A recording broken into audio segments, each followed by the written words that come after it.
ये कौन है? जवान क्लॉडिया। ये कौन है? बुढ़ी क्लॉडिया। ये कौन है? जवान ट्रोंटे। ये कौन है? बुढ़ा ट्रोंटे। नहीं, ये ट्रिक क्वेश्चन था। ये बुढ़ा ईगोन है। डार्क वाले ऐसे ही रैंडम बुढ़ा घुसा के कंफ्यूज करते।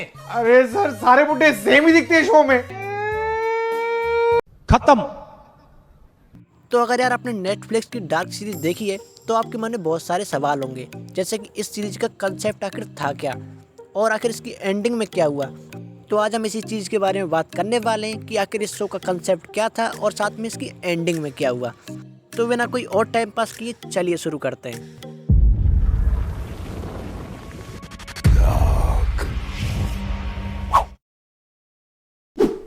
तो भले ही आपको इस सीरीज को देखकर लगा हो कि इसका कंसेप्ट टाइम ट्रेवल है, लेकिन मैं आपको बता दूं कि इस सीरीज के हर एक एपिसोड में हर एक नए कंसेप्ट को दिखाया गया है।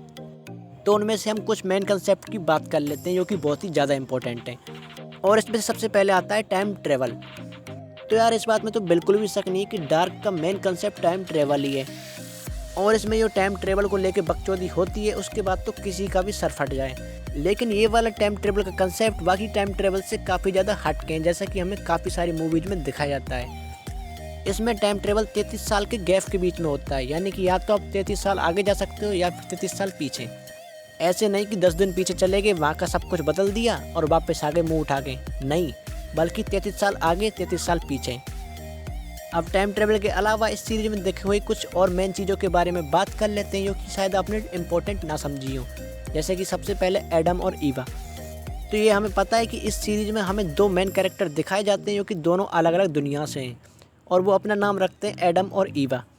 तो इस नाम का भी बहुत ही बड़ा मीनिंग है और जिन लोगों को नहीं पता है उन्हें बता दूं कि माना जाता है कि एडम और ईवा दोनों अलग अलग दुनियाओं से ताल्लुक़ रखते हैं और दोनों ही दुनियाओं में जो कुछ भी होगा उनमें सबसे बड़ा हाथ इन दोनों का ही है। तो ये था मेनली इस वाली सीरीज का कंसेप्ट। अब बात करते हैं इसकी एंडिंग के बारे में कि आखिर एंडिंग में ऐसा हुआ क्या।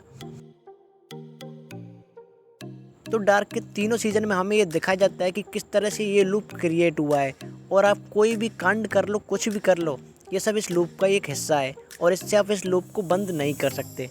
तो कहानी में इस वाले लूप को तोड़ने की कोशिश करता है अपना एडम यानी कि जोनस, जबकि इस लूप को बचाने की कोशिश करती है दूसरे वर्ल्ड वाली मार्था यानी कि कहानी की ईवा। और कहानी में जोनस और बाकी सारे कैरेक्टर कितनी भी कोशिश कर ले इस लूप को तोड़ने की, पर वैसा वो नहीं कर पाते, बल्कि जो भी कुछ होता है वो इस लूप का हिस्सा बन के रह जाता है।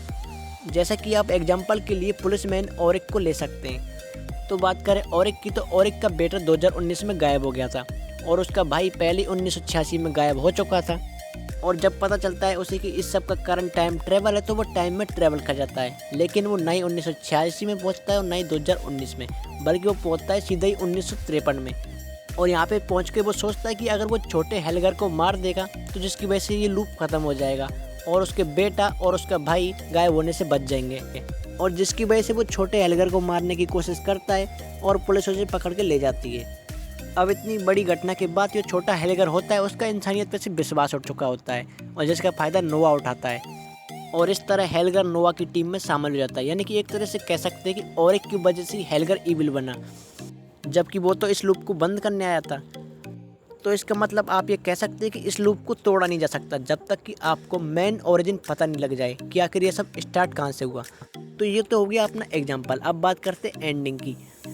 तो एंडिंग में क्या होता है, ये अपना एडम होता है, उसे लगता है कि उसने ढूंढ लिया है कि ओरिजिन क्या है और ये ओरिजिन मार्था के पेट में पल रहा जोनस और उसका बच्चा होता है, यानी अल्टरनेट टाइमलाइन वाली मार्था के बीच में।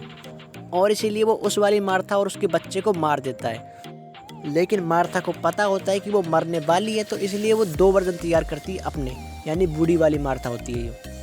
एक वर्जन जो इस एडम के हाथ मारा जाता है और दूसरा वर्जन अभी भी अलाइव होता है जिसके पेट में वो बच्चा होता है और फिर आगे चल के वो बड़ा भी हो जाता है। यानी कि ये भी एक लूप का हिस्सा ही होता है और इसकी वजह से भी ये लूप बंद नहीं होता। तब आती है वहाँ पे क्लॉडिया। अब जो फैंस ये सोच रहे थे कि आखिर क्लॉडिया तो मर चुकी है तो ये कैसे जिंदा है, तो इसी ने भी मार्था वाली चाल चली थी और इसने भी अपने दो वर्जन तैयार किए थे।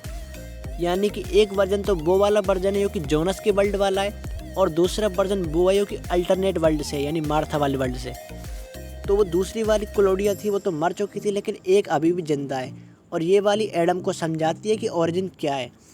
तो ओरिजिन कोई और नहीं बल्कि एक तीसरा अलग से वर्ल्ड है, मार्था का बच्चा नहीं। और इस वर्ल्ड में एक टेनास नाम का बंदा था, उसकी पूरी फैमिली कार एक्सीडेंट में मर चुकी थी। तो उसने अपनी फैमिली को वापस पाने के लिए एक टाइम ट्रेवल मशीन बनाई जो कि पूरी तरह से फेल हो गई, जिसकी वजह से एक बहुत बड़ा धमाका हुआ, जिससे कि उसका वर्ल्ड तो उड़ गया लेकिन 2 वर्ल्ड तैयार हो गए, एक वर्ल्ड जोनस वाला और दूसरा वर्ल्ड मार्था वाला।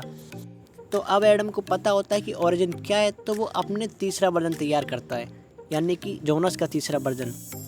तो यार ये अपने ही वर्जन तैयार करने लग रहे, क्या चूतियापा हो रहा है। मार्था के 2 वर्जन, क्लोडिया के 2 वर्जन और जोनस का तो तीसरा वर्जन, क्योंकि जोनस के भी 2 वर्जन एग्जिस्ट करते थे। एक तो वो वाला वर्जन जिसे कि बूढ़ी मार्था मरवा देती है, और एक दूसरा वाला वर्जन जो कि आगे चल के एडम बनता है।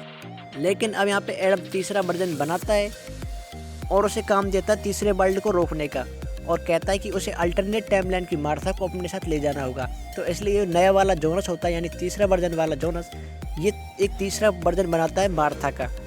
और फिर ये दोनों नए जोनस और मार्था मिल के जाते हैं तीसरे वर्ल्ड में टेनास को रोकने के लिए, और वो ऐसा कर भी देते हैं। यहाँ पे वो टेनास की फैमिली को मरने से रोक लेते हैं, जिसकी वजह से टेनास कभी भी टाइम मशीन नहीं बनाता और ना ये दोनों वर्ल्ड बनते हैं, और इसी की वजह से सब कुछ नॉर्मल हो जाता है। और ये दोनों के दोनों वर्ल्ड जो कि एक ग्लिच है मैट्रिक्स में, वो दोनों डिस्ट्रॉय हो जाते हैं। तो अब तो आपको सब कुछ समझ में आ गया होगा कि एंडिंग में आखिर हुआ क्या। लेकिन कुछ लोग हैं जो कि नहीं समझ पाते कि आखिर एंडिंग में कुछ लोग बच कैसे जाते हैं। तो बात करें ओरिजिन वर्ल्ड की, जो कि असली वाला वर्ल्ड था, जिसकी वजह से 2 अलग अलग वर्ल्ड बने थे। इन दोनों अलग वर्ल्डों में केवल एक ही अलग चीज़ थी, टाइम ट्रेवल, जो कि मेन वर्ल्ड में नहीं था। और इसी टाइम ट्रेवल की वजह से जोनस और मार्था का जन्म हुआ, जो कि दोनों मेन वर्ल्ड में एग्जिस्ट नहीं करते थे, और यही दोनों थे जो कि मैट्रिक्स में ग्लिच थे। तो तीसरे वर्ल्ड यानी कि मेन वर्ल्ड में बेसिकली वही लोग बसते हैं जिनका किसी भी तरह इन दोनों से खून का रिश्ता नहीं है, यानी कि वो इनकी संतानों के द्वारा पैदा नहीं हुए। तो इन मेन टाइमलाइन में 6 लोग बसते हैं, जिनमें से एक है रजीना, पीटर, कैथरीना और कमीनी हानावी। तो बस यार आज के लिए इतना ही। तो अब मुझे लगता है कि अब आपको समझ में आ गया होगा कि आखिर इस सीरीज का कंसेप्ट क्या है और इसकी एंडिंग में आखिर क्या हुआ। और अभी भी आपका कोई डाउट है इस सीरीज से रिलेटेड तो आप कमेंट बॉक्स में ज़रूर बता सकते हैं। तो बस फिर चलते हैं। अगर वीडियो अच्छी लगी तो वीडियो को लाइक और चैनल को सब्सक्राइब करना बिल्कुल मत भूलना। और हाँ, जोनस और मार्था के अलावा इस सीरीज में आपको कौन सा कैरेक्टर और है जो कि फेवरेट लगता है, कमेंट बॉक्स में ज़रूर बता देना। मेरी बात करें तो मुझे तो इसमें नोआ और अपने ईगन का कैरेक्टर भी बहुत ज़्यादा आइकॉनिक लगता है। तो फिर चलते हैं। सर मुझे भी एक डाउट है सर, ये शो में कोई कॉन्डम यूज क्यों नहीं करता? अबे अगर वो यूज करेंगे तो 3 सीजन बनेंगे कैसे?